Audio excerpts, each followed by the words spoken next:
peruanos en Barcelona. Aquí estamos nuevamente con la sesión de entrevistas a todos los políticos que desean, en este caso, ser congresistas por peruanos en el exterior. Así que hoy le vamos a dar la bienvenida al señor Ricardo Malca. Muy buenas noches, señor Ricardo. Muy buenas noches, muchísimas gracias por la invitación. De verdad estoy encantado de estar esta noche conversando contigo y a través tuyo con nuestros compatriotas que nos están viendo en Barcelona. Muchas gracias. Quería comentarle a los miembros del grupo que hoy nos hemos retardado un poquito, hemos tenido unos problemas informáticos, pero como lo prometido es deuda, aquí estamos para brindarle también la oportunidad a todos, para los que quieran exponer su programa y para que puedan llegar a ti, hermano peruano, y puedas saber votar y votes con conocimiento. Entonces, señor Ricardo, allí va la primera pregunta. ¿Quién es Ricardo Malca y por qué quiere ser congresista? Ricardo Malca es un peruano de corazón que ama con locura a su patria, que nació en la ciudad de Lima hace 44 años. Ricardo Malca estudió en el Colegio Jesuita La Inmaculada y después estudió Ingeniería en Gestión Empresarial en la Universidad Nacional Agraria La Molina. Después Ricardo Malca ingresó a la Academia Diplomática en 2005, es diplomático de carrera. Ha vivido en varios países, ha vivido en Washington, D.C., ahí pudo estudiar su segunda maestría en gerencia política. Ha vivido en el Ecuador después, donde fue director de cooperación internacional de la Unión de Naciones Sudamericanas. Y desde hace 2 años y medio, aproximadamente, Ricardo Malca vive en el Reino Unido, que es un país muy rico, que además es el principal, el inversionista extranjero más grande que tiene el Perú, ¿no? Y todos estos años en los que Ricardo Malca ha vivido fuera, le han enseñado mucho. Creo que los peruanos que vivimos en el exterior, pues realmente aprendemos muchísimo, ¿no es cierto? De las cosas que hay que hacer, pero también de las cosas que no hay que hacer, ¿no? O sea, ya sabemos qué es lo que tenemos que hacer y qué es lo que no tenemos que hacer para poder desarrollarnos como país. Y específicamente, en el caso de los peruanos en el exterior, he podido aprender mucho de los problemas que tienen y cómo ir solucionándolos desde el Congreso, creando los marcos legales que permitan la solución de estos problemas que ahora se va a poder hacer, pues porque hasta la elección pasada no habían congresistas que representen los intereses de los peruanos que viven en el exterior. Ahora lo va a haber. Por lo tanto, ahora va a ser posible empezar a resolver todos esos problemas legales que tenían a los peruanos como que muy lejos de su propio estado, ¿no? No solamente desde el punto de vista físico, sino también desde el punto de vista legal, ¿no? Y por otro lado, el potencial enorme, gigante que existen en los peruanos del exterior. Porque a diferencia de otros países, el peruano que está en el exterior sigue queriendo su país e incluso lo quiere un poquito más. Y es un extraordinario promotor de nuestro país, por un lado, pero también es una persona que al conocer dos realidades, porque conoce el Perú y conoce el nuevo país en el que está viviendo, España, ¿no es cierto? Al conocer estas dos realidades, tiene un potencial enorme para poder hacer negocios con el Perú. Si nosotros creamos un marco legal que le permita al peruano que vive en el extranjero poder hacer negocios con el Perú y además los incluimos en las charlas sobre oportunidades de inversión que ya existen, ¿eh? ya existen, ¿no? Incluimos al peruano en el exterior para que sepa, por un lado, cuáles son las oportunidades de inversión que hay y por otro, tenga las herramientas para hacer negocios con nuestro país. Olvídate, yo creo que ahí el cielo va a ser el límite. Y te voy a poner un número muy rapidito, mira. Se calcula que poco más de 3 millones de personas, de peruanos, viven en el extranjero, ¿no?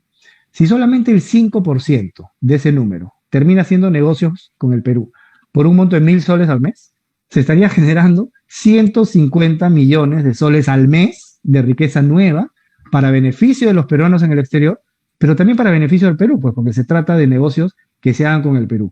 A esto tenemos que sumarle un elemento importante y es, a ver, vamos a decirlo como es. El peruano del exterior pues ha estado marginado de las leyes que se han dado en el Perú en muchos sentidos. Te puedo dar muchos ejemplos, ¿no? Te voy a dar uno. El Perú ya tiene programas de apoyo para microemprendimientos, ya los tiene. Capital Semilla, capacitación para la elaboración de planes de negocios, para estrategias de conseguir financiamiento, cómo crecer, cómo administrar un negocio, ya existe eso, ¿no es cierto? Si además incluimos al peruano del exterior en estos programas que ya existen para que tengan apoyo para sus emprendimientos, olvídate, pues. Yo te apuesto que en cuestión de meses vamos a tener miles de peruanos haciendo negocios con el Perú y nuevamente para beneficio de ellos, porque ellos son los que están trabajando y van a generar riqueza para ellos, pero también para beneficio del Perú, porque estamos hablando de negocios que se hagan con el Perú, ¿no? Ese es mi principal objetivo de llegar al Congreso.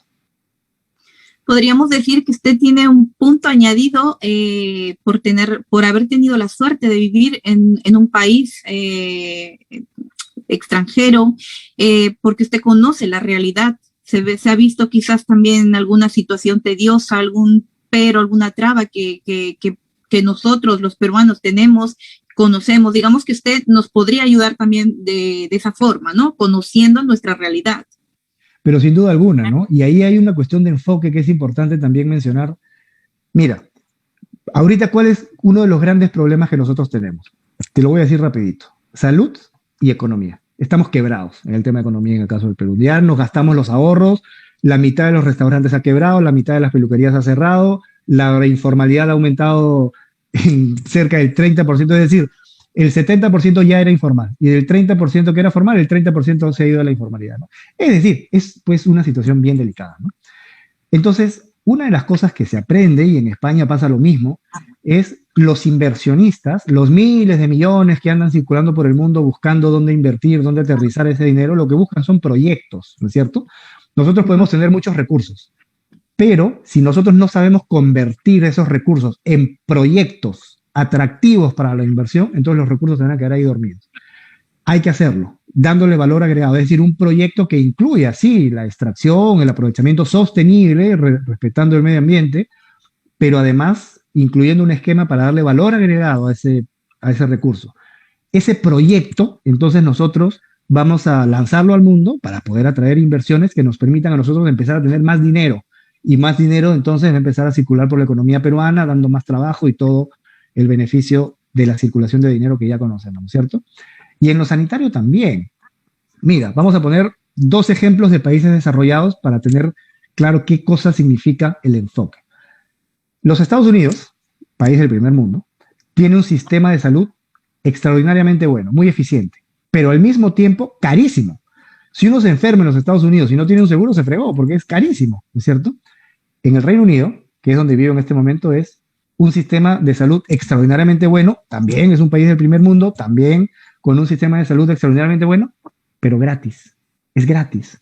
Cualquier persona que se enferme acá, por supuesto, las personas son formales, pagan sus impuestos, ¿no?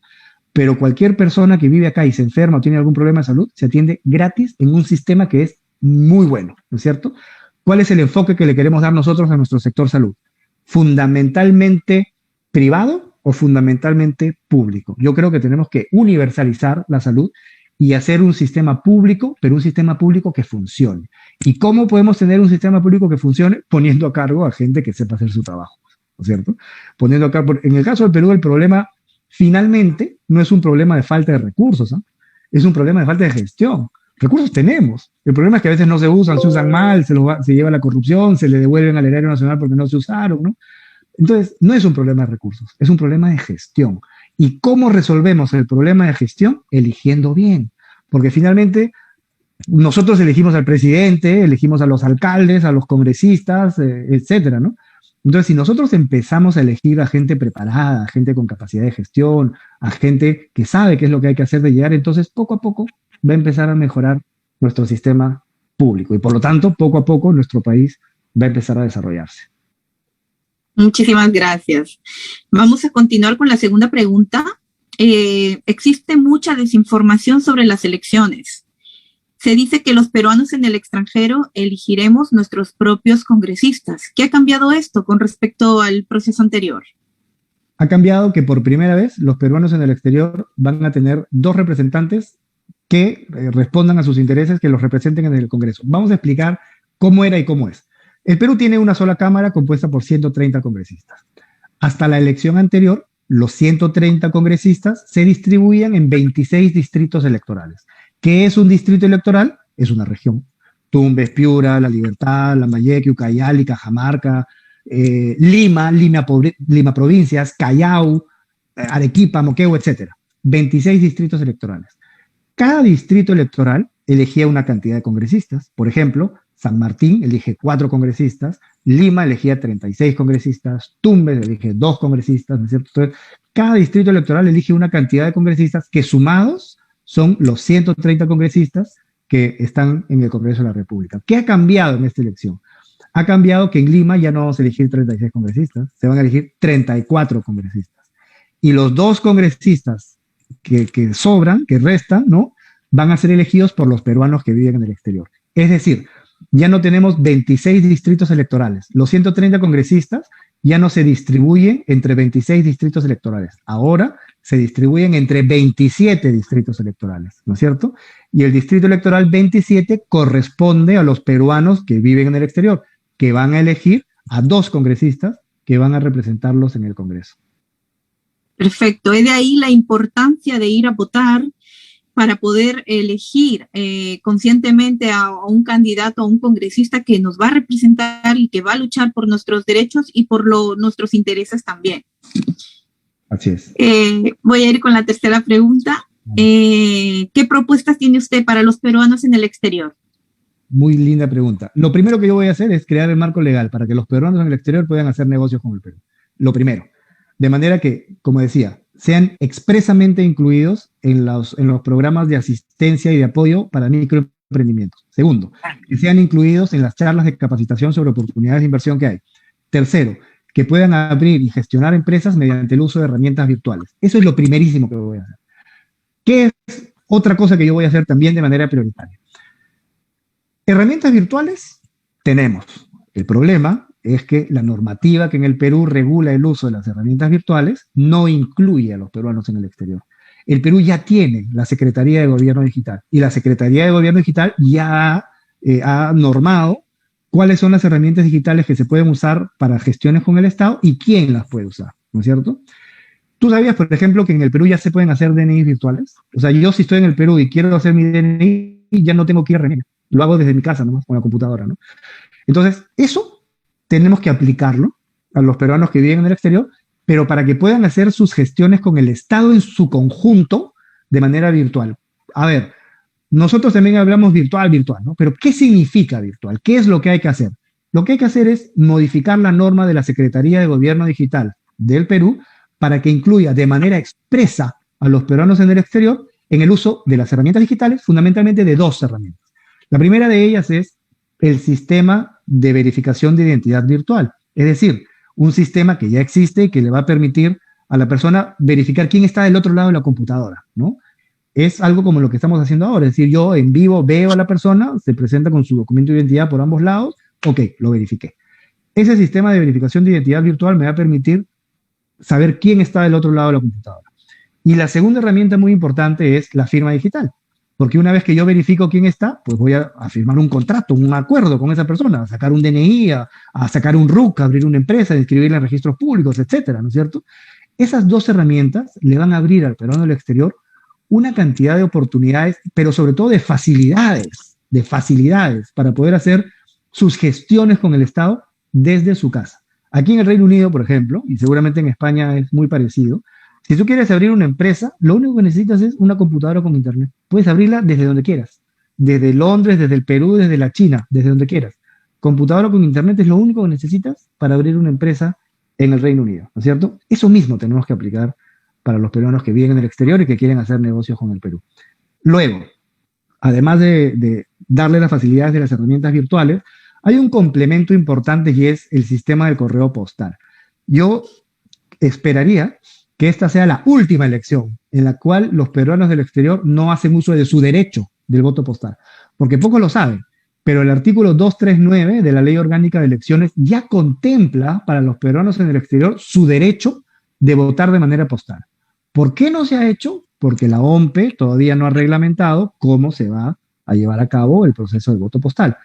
Entonces, lo que ha hecho Somos Perú, y yo he participado directamente con Somos Perú, en la elaboración de un reglamento.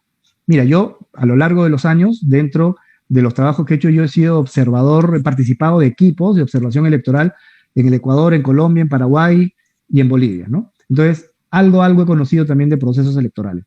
He participado en este equipo, en Somos Perú, que ha elaborado un proyecto de reglamento para la implementación del voto postal para los peruanos en el exterior y se lo hemos entregado ya a la OMPE lo tiene, ¿no es cierto? Además de eso, nos hemos dirigido al jefe de la misión de observación electoral de la OEA, pidiéndole que colabore con la OMPE para que puedan implementar el voto postal a la brevedad posible, ¿no es cierto? Somos Perú se ha comprado ese pleito, por lo tanto, esta tiene que ser la última elección en la que no hay voto postal. Pero el voto postal también se puede usar para otras cosas, el sistema postal. Por ejemplo, todo no puede ser virtual, pues. En algunos casos hay que mandar o recibir documentos en físico, ¿cierto? Entonces, en esos casos usemos pues el sistema postal. Funciona, en países como España, por ejemplo, funciona muy bien. Es seguro, es eficiente, uno incluso le puede hacer seguimiento. No, mira, mi paquete llega mañana a las 11 de la mañana, así de seguro la vida de las personas. Tenemos que regular también las asistencias que reciben los peruanos en el exterior. Y aquí yo tengo una prioridad muy clara, y son las mujeres que son víctimas de abuso en el exterior. Hay muchas mujeres que se casan con ciudadanos extranjeros y muy ilusionadas se van a vivir fuera del Perú y ya viviendo en el extranjero son víctimas de abuso físico, de abuso psicológico, de maltrato y les es difícil salir porque están en el extranjero, pues no conocen a gente, ¿no? ¿Qué es lo que hay que hacer urgente en esos casos? Tenemos que financiar alojamientos temporales para que esas mujeres puedan salir de inmediato de sus lugares de maltrato. Y ya en la tranquilidad de un alojamiento temporal, pues decidir si se quiere regresar al Perú o si se quiere quedar en un contexto de no maltrato, etcétera, ¿no es cierto? Eso es una prioridad. Pero la asistencia no solamente tiene que ser para cubrir problemas, también puede ser proactiva, ¿no es cierto? En los países como los que estamos hablando en este momento, Reino Unido y España, ¿no? Los servicios de abogados pues son carísimos y a veces las consultas que tenemos los peruanos en el exterior sobre temas legales son básicamente migratorios o temas legales muy simples y no tenemos pues 300 euros para pagarle una hora a un abogado, ¿no? Sin embargo, existen muchos peruanos, abogados, que están dispuestos a hacer campañas, por supuesto habría que apoyarlos, ¿no? De asesoría, de asistencia legal. Si nosotros regulamos, no solamente para los casos de emergencia, sino también de manera proactiva, podemos tener campañas de asistencia legal, de asistencia en temas básicos de salud, en capacitación para la inserción laboral, ¿no es cierto? ¿Para qué? Para pues facilitarle la vida a los peruanos que viven fuera, porque finalmente de eso se trata, ¿no es cierto? Se trata de facilitarles la vida. Y otra propuesta más es la transparencia. Los peruanos que vivimos fuera, nos importa mucho lo que pasa en el Perú. Y a veces nos enteramos que ya se aprobaron leyes desastrosas, ¿no? Yo creo que no puede haber mayor vergüenza para un congresista que plantee y vote en favor de una ley que después el Tribunal Constitucional la declara inconstitucional, ¿no? Y pues es como que un futbolista pues agarre la pelota con la mano y la meta al arco con la mano y celebre gol, ¿no? Es absurdo. En fin, ¿cómo podemos morigerar, resolver este problema? Siendo transparentes. Yo, por ejemplo, lo que voy a hacer es, en mi página web, yo voy a tener clarísimamente puesto todas las iniciativas legales que se presenten y quién las presentó.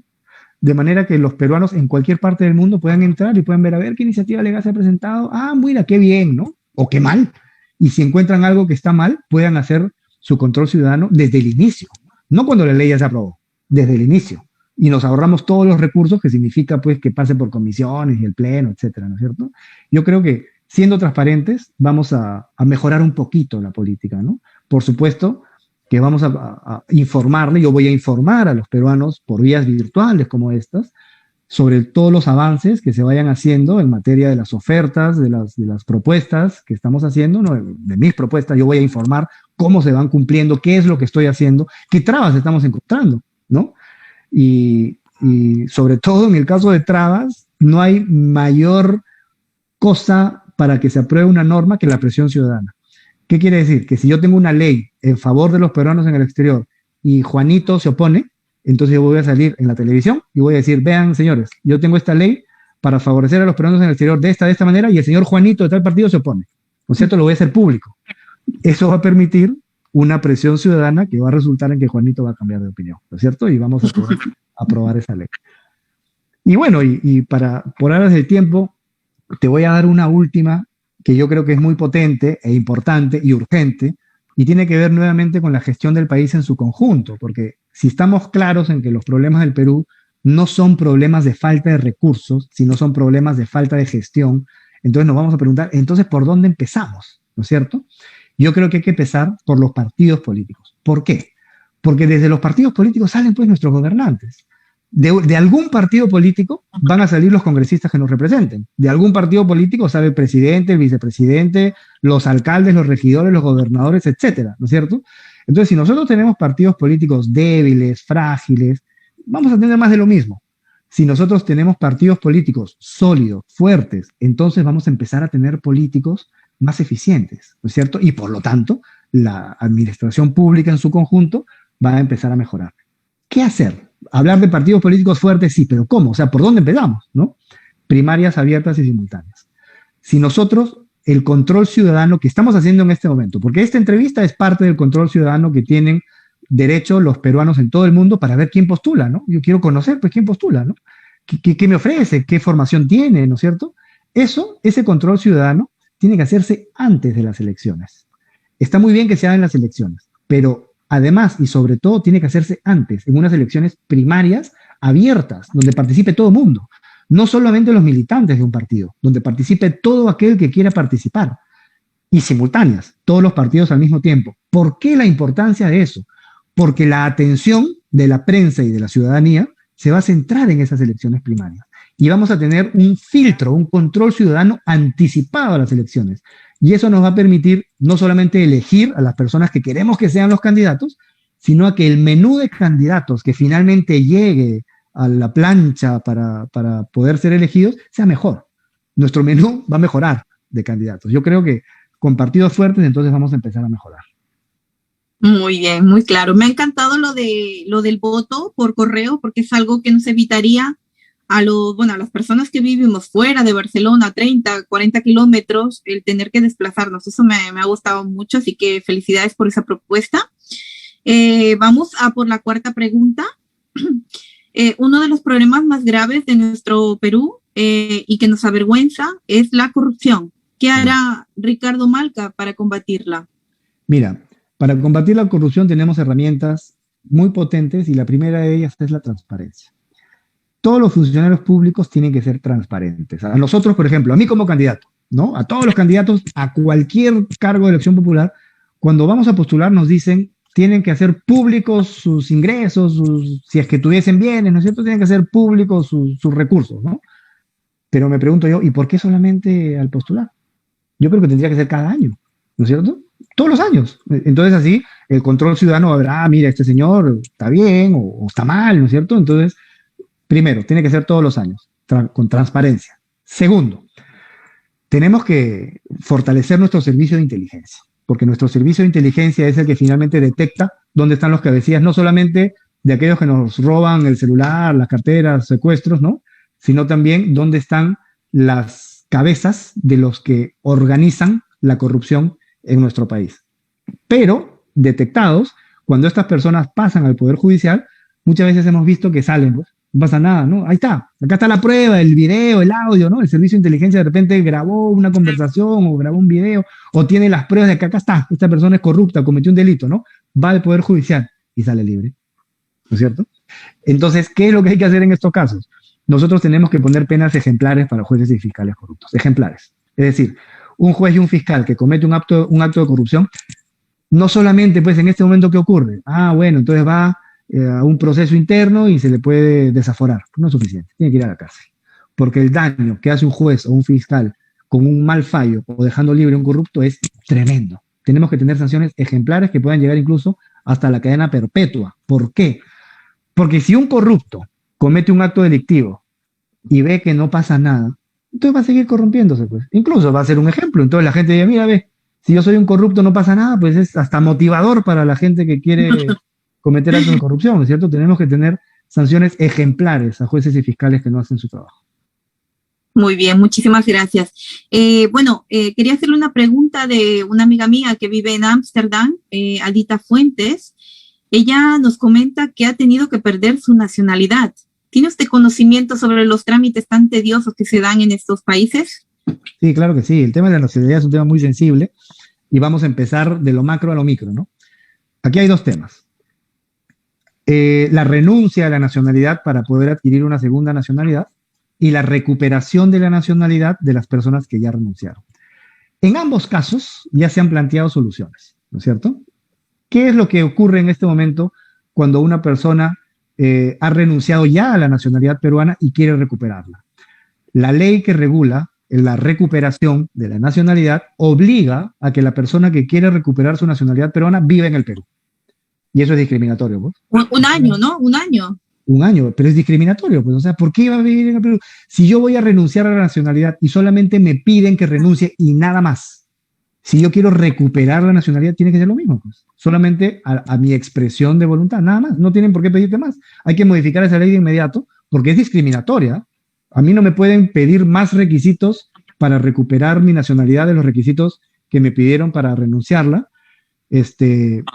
Pero creo yo que, a ver, existe ya una iniciativa legislativa en el Congreso, que si no se aprueba en esta legislatura, pues inmediatamente la aprobamos el 28 de julio, cuando este nuevo Congreso se instale, ¿no? Eso es muy sencillo, ya está la iniciativa, es decir, ya pasó los filtros de comisiones, la Comisión de Relaciones Exteriores y la Comisión de Constitución ya las filtró, ya están, ya, hay que aprobarlas, hay que someterlas a la votación del Pleno, ¿no es cierto? Eso de manera urgente, número uno. Pero número dos, hay un tema un poco más complejo, y es el artículo 53 de la Constitución. ¿Por qué? Porque el artículo 53 de nuestra Constitución dice que la nacionalidad peruana no se pierde salvo renuncia expresa, ¿no es cierto? Entonces, cuando un peruano está en el exterior, caso Alemania, por ejemplo, ¿no? Entonces, el gobierno alemán le dice, mira, ciudadano de cualquier país, si tú quieres obtener la nacionalidad alemana, tienes que renunciar a tu nacionalidad de origen. Ojo que eso no es un problema del Perú, es un problema de la norma alemana. Entonces, este ciudadano peruano, para obtener la nacionalidad del país en el que vive, en este caso de Alemania, tiene que renunciar a su nacionalidad, ¿no es cierto? ¿Cómo nosotros podemos facilitarle la vida a estas personas? Ya hay un ejemplo, Chile. Chile ya hizo un ajuste en su constitución que en parte resuelve este problema. ¿Qué es lo que se ha hecho? En este mismo escenario, en el escenario que ya te expliqué, si la norma peruana dijera que la nacionalidad solamente se pierde si es que esta persona ya tiene efectivamente una segunda nacionalidad al momento de renunciar a la nacionalidad peruana. ¿Qué ocurriría en ese caso? El mismo ejemplo que te he dado. Ok, yo para obtener la nacionalidad alemana mando mi carta de renuncia, ¿no es cierto? Pero esa renuncia no va a ser efectiva, pues porque yo al momento de renunciar no tengo ya la nueva nacionalidad, ¿no es cierto? Por lo tanto, esa renuncia no es efectiva y la persona no pierde su nacionalidad de origen. Yo creo que eso resuelve en parte. Es un tema muy complejo, ¿eh? No es un tema tan sencillo, es un tema realmente complejo. En todo caso, lo que yo creo que va a corresponder a los peruanos, a los candidatos que salgan elegidos para representar los intereses de los peruanos en el exterior es inmiscuirse en este debate para hacer los ajustes legales que le permitan a las personas que están en el exterior que defienda su nacionalidad, ¿no es cierto? Que defienda su nacionalidad. En un caso para que no la pierdan y en otro caso para que la recuperen sin la obligación de tenerse que ir a vivir al Perú, porque ya su vida está hecha en otro lado, ¿no? Muy bien, muchísimas gracias. Y bueno, ya para terminar, le haré la última pregunta. Señor Ricardo Malca, un mensaje final para los peruanos aquí en el exterior. Mira, los peruanos que estamos en el exterior tenemos una oportunidad única. Por primera vez en la historia de las elecciones del Perú, vamos a elegir congresistas que nos representen, que representen nuestros intereses. Yo sé que es difícil ir a votar en el exterior. Los lugares de votación están lejos, todavía la pandemia no está resuelta. Es complicado, pero creo que el esfuerzo va a valer la pena, porque tenemos que elegir y tenemos que elegir bien. Vayamos a votar o no, van a ser elegidos estos congresistas. De manera que no permitamos que otros elijan por nosotros. Vayamos a votar, elijamos bien, elijamos a gente preparada, a gente que nos represente de verdad y que nos demuestre con trabajo que sí se pueden hacer cosas buenas desde la política en favor de la gente y que nos demuestre con trabajo que la política es un espacio de servicio, ¿no es cierto? Yo creo que ese es el, bueno, y finalmente a quienes me quieran conocer un poco más, mi página web es ricardomalca.com, ahí tengo un poco más de información sobre mi hoja de vida, sobre mis propuestas, sobre mi motivación de postular a este cargo público y pues a quienes quieran votar por mí, mi partido es Somos Perú, cuyo símbolo es el corazón, y mi número es el número 1. Es decir, hay que marcar el corazón y escribir el número 1 en las elecciones para el Congreso. Muchísimas gracias, les deseamos muchísima suerte y no se olviden, peruanos, a votar. Tenemos posibilidad de que estos dos congresistas nos puedan ayudar a mejorar un poco la situación en la que estamos. Muchísimas gracias. Perdón, quiero mencionarte un temita porque hay una consulta recurrente que vengo recibiendo de peruanos que van a ir a votar. La persona que va a votar puede, si quiere, en el caso de la elección al Congreso, porque son 3 elecciones en una, son 3 elecciones en la misma papeleta. Es una elección para elegir presidente, una segunda elección para elegir congresistas y una tercera elección para elegir parlamentarios andinos. Son 3 elecciones diferentes, pero en la misma papeleta. En el caso de las elecciones al Congreso, si una persona quiere hacer uso de su derecho del voto preferencial, puede marcar el símbolo del partido y escribir el número de la persona a la cual quiere elegir. Puede elegir hasta 2 personas, es decir, puede escribir hasta 2 números. Pero si va a escribir 2 números, tienen que ser 2 números del mismo partido. En la elección al Congreso hay que votar por un partido y para hacer uso del voto preferencial se puede marcar un número o 2 números. Muy bien, muy claro. Muchísimas gracias por su tiempo y muchísima suerte también. Muchísimas gracias, muchas gracias. Adiós desde Barcelona. Adiós. Hasta luego desde Londres. Un abrazo.